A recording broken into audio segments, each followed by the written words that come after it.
La solidarité a un nouveau visage. MIAG.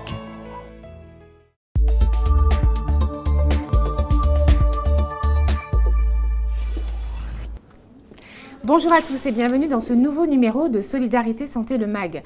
Le droit au logement est affirmé dans plusieurs textes législatifs et reconnaît à toute personne le droit d'avoir un niveau de vie suffisant pour elle-même et sa famille, ainsi qu'une amélioration constante de ses conditions d'existence. C'est donc dans cette optique que s'inscrit la Caisse d'allocation familiale, permettant ainsi aux familles précaires d'accéder à un logement décent. Mais au-delà de l'attribution du logement et des aides financières, vous verrez que l'objectif de la CAF est de favoriser l'insertion sociale des allocataires. Nous en parlerons avec notre invitée en plateau, Véronique Valvert, conseiller technique en action sociale, puis nous nous rendrons sur le terrain à la rencontre des travailleurs sociaux qui au quotidien accompagnent les familles dans leur démarche.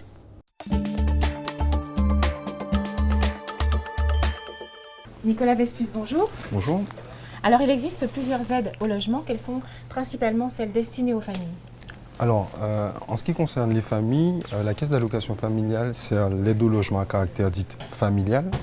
Donc, elle s'adresse aux personnes isolées ou personnes en couple ayant au moins un enfant à charge ou aux couples mariés depuis moins de 5 ans et pour lesquels le mariage a été célébré avant les 40 ans de chacun des conjoints. Alors, il faut qu'à cette condition principale, la famille assume la charge d'un loyer ou du remboursement d'une mensualité liée à un prêt au titre de la résidence principale. Par résidence principale, on entend un logement occupé par la locataire ou son conjoint, concubin ou partenaire, au moins 8 mois dans l'année. Très bien.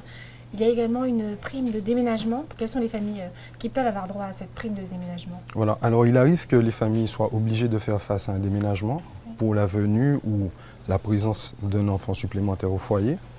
Donc, les conditions sont très claires. Hein. Donc, il faut au moins 3 enfants à charge au sens des prestations familiales. Oui. Il faut que le déménagement intervienne entre le 4e mois de grossesse et les 1 an et 1 mois du petit dernier.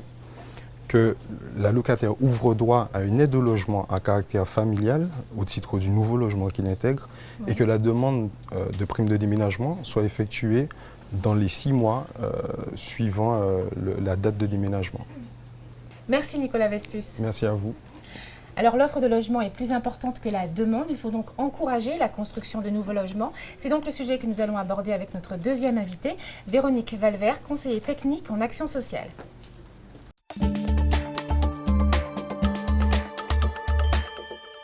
Véronique Valvert, bonjour. Bonjour Valérie. Depuis de nombreuses années, nous connaissons une crise de logement, notamment marquée par une hausse des prix des loyers et une baisse de l'offre de logement. Comment la CAF accompagne-t-elle les bailleurs sociaux afin d'élargir cette offre de logements sociaux? Donc, comme vous le savez, la Caisse d'allocation familiale est au service des familles guadeloupéennes et c'est dans le cadre de cette mission de service public que nous sommes positionnés en tant qu'acteurs majeurs en matière de logement social. Nous allons donc accompagner les familles aussi bien en finançant donc, les logements sociaux, mais également par un accompagnement social qui est déployé au sein des programmations. Donc pour ce faire, nous versons donc aux bailleurs sociaux une aide à la pierre. Il s'agit d'une subvention d'un montant de 8 800 € par logement que nous octroyons donc aux bailleurs sociaux. Et en contrepartie, les bailleurs sociaux diminuent le prix des loyers ? Tout à fait. En contrepartie, les bailleurs sociaux donc, doivent s'engager à diminuer de 20% le coût des loyers de ce type de logement. Cette catégorie de logement, bien entendu, est destinée aux familles les plus nécessiteuses qui bénéficient d'un suivi social de la part de nos travailleurs sociaux. Très bien. Alors, hormis cette offre de logement élargie, vous encouragez également l'accession à la propriété des allocataires. Donc, par quel biais ? Alors, lorsque les bailleurs sociaux effectivement nous interpellent en nous indiquant donc qu'ils ont des projets de ce type, à ce moment-là, la CAF participe au financement de manière à ce que les bénéficiaires, donc nos familles, bien entendu, nos familles allocataires, puissent bénéficier d'un logement pour un coût inférieur. La réhabilitation de l'habitat insalubre, c'est également un volet important. Tout à fait. En dehors du financement classique que je viens d'évoquer, la CAF participe à des opérations spécifiques en matière de logement. Il s'agit entre autres de la résorption de l'habitat insalubre, donc la RHI, ou encore la rénovation urbaine. Dans ce cadre, nous accompagnons donc financièrement les collectivités de manière à ce qu'elles puissent mener à bien leurs projets d'aménagement, mais surtout l'objectif c'est d'offrir un cadre de vie meilleur à nos allocataires. Alors justement, vous êtes donc préoccupé par l'amélioration du cadre de vie des allocataires et l'environnement, notamment pour les enfants. Vous financez des aires de jeu? Tout à fait, nous finançons des aires de jeu pour les tout-petits et les plus jeunes, et les jeunes également. Dans ce cadre, en fait, il s'agit d'équipements de proximité. On va retrouver également des locaux communs au sein des résidences ou encore des maisons de quartier. Dans le cadre de ces lieux de vie, les habitants vont se regrouper de manière à pouvoir mettre en place des projets communs d'animation de la vie sociale. D'accord, donc vous favorisez le lien social en définitive. L'objectif, bien entendu, c'est que par le biais de ces actions deviennent des vecteurs de cohésion sociale. Merci beaucoup Véronique Valvert pour toutes ces précisions. C'est moi qui vous remercie. Nous partons maintenant à la rencontre des travailleurs sociaux sur le terrain, ainsi qu'à la rencontre des familles qui ont bien voulu nous apporter leur témoignage. Reportage.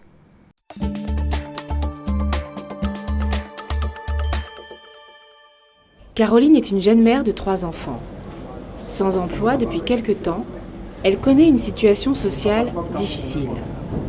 Aujourd'hui, à la recherche d'un logement, Caroline a rendez-vous à l'antenne de la CAF du Maule avec une conseillère en économie sociale et familiale. Vous avez souhaité nous rencontrer. Quelle est votre demande? Alors j'ai sollicité votre service parce que comme je suis à la recherche de logement, j'ai 3 enfants, donc je suis... La mission de Yannick Luce est essentielle pour les allocataires qui poussent la porte du centre. Souvent, il s'agit de familles en situation précaire qui nécessitent un accompagnement personnalisé.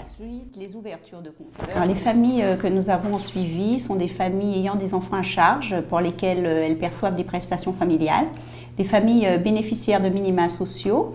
Et puis, par rapport à la problématique logement, ce sont des familles qui sont en situation de précarité au regard du logement.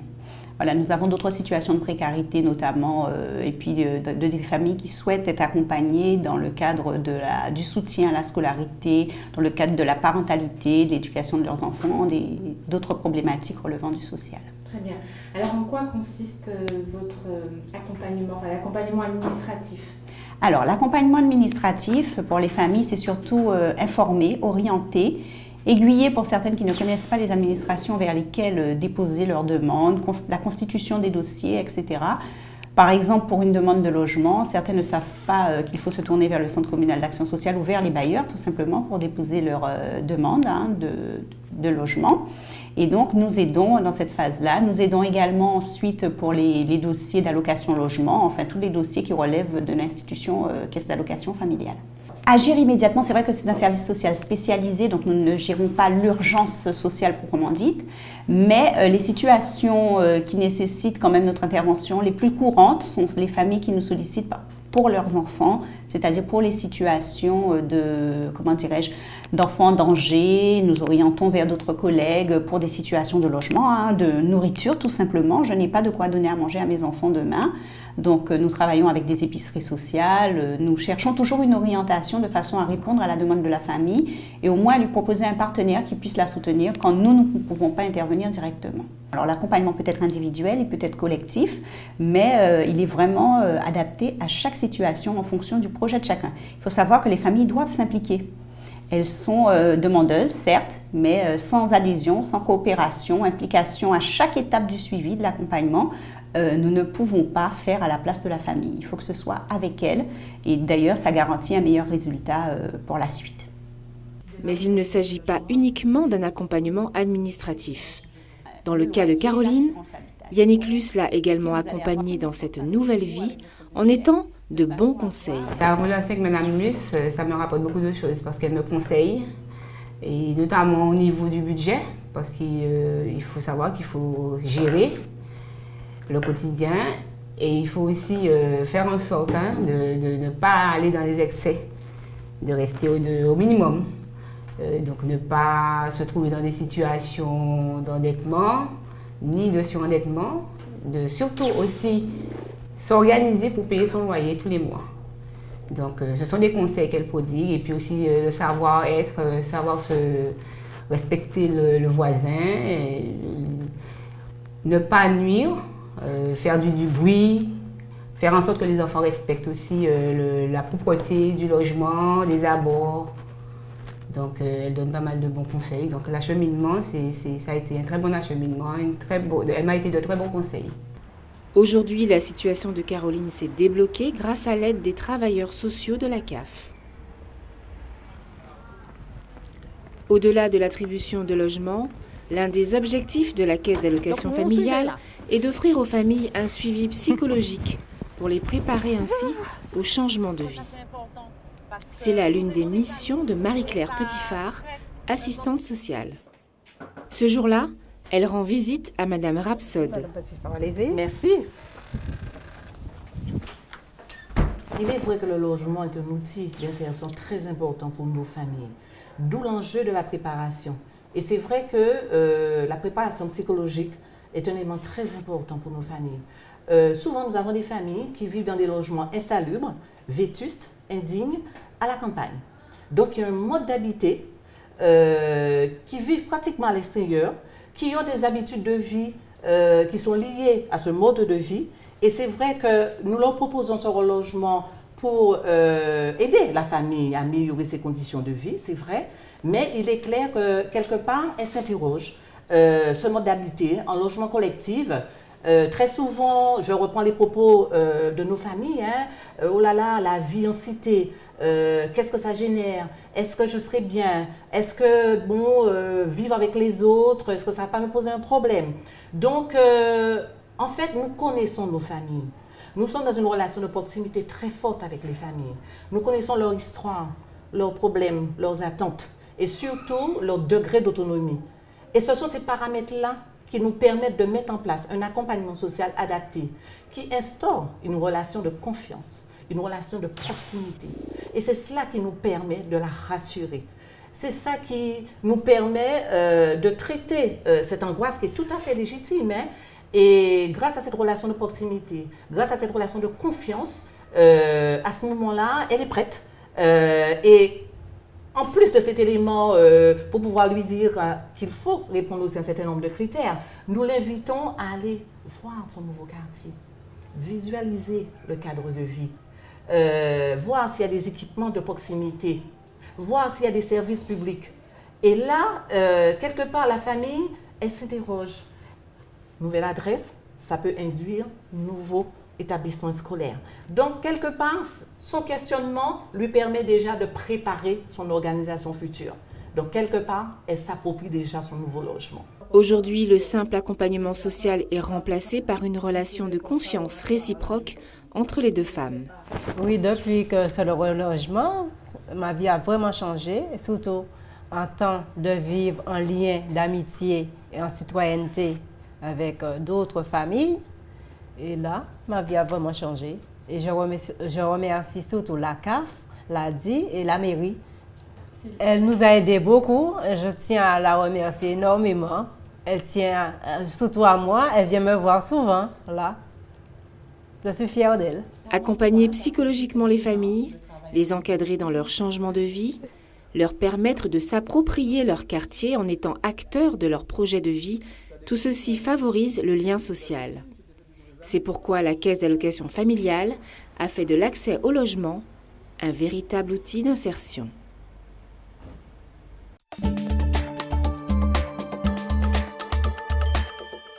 Cette émission est maintenant terminée. Merci à vous de l'avoir suivie. J'espère que nous avons pu vous apporter toutes les informations essentielles sur le sujet. Alors, si vous souhaitez de l'aide pour un relogement ou pour vos démarches, eh bien, n'hésitez pas à composer les numéros qui s'affichent actuellement sur votre écran. Avant de se quitter, je vous propose de partager cette citation. Dans un monde plein de désespoir, il faut encore oser rêver. Très bonne semaine à vous et à bientôt.